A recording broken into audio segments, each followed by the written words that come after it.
बिस्मिल्लाहिर्रहमानिर्रहीम। अस्सलाम वालेकुम।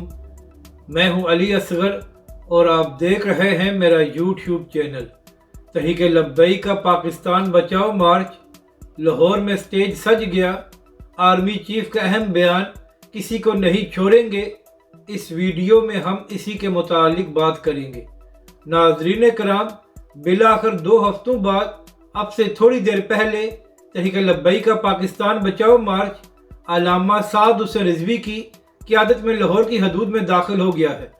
और नाजरीन कराम, यहाँ पर अहम बात यह है कि जब तहरीक लब्बैक का पाकिस्तान बचाओ मार्च लाहौर में दाखिल हुआ है तो अल्लामा साद हुसैन रिजवी घोड़े पर सवार थे और अपने कारकुनों की क़यादत कर रहे थे, जबकि दूसरी जानब अल्लामा खादिम हुसैन रिजवी अलैहिर्रहमा के मज़ार के बाहर मरकज़ी कंटेनर को सजा दिया गया है और आज रात तहरीक लब्बैक का पाकिस्तान बचाओ मार्च वहीं पर रुकेगा।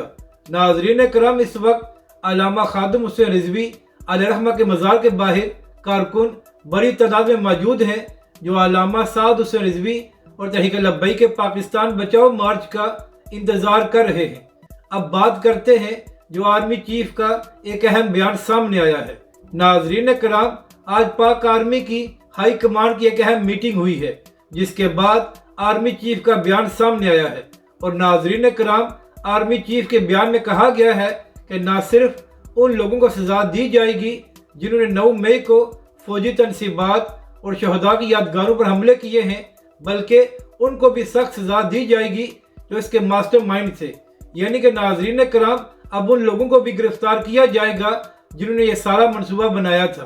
तो नाजरीन कराम, आर्मी चीफ के बयान के बाद बड़े बड़े तजियाकार कह रहे हैं कि आने वाले चंद दिनों में बड़ी गिरफ्तारियां हो सकती हैं। तो अब देखना यह है कि आइंदा कुछ दिनों में यह सारा मामला किस तरफ जाता है और क्या बड़ी खबर इस हवाले से सामने आती है।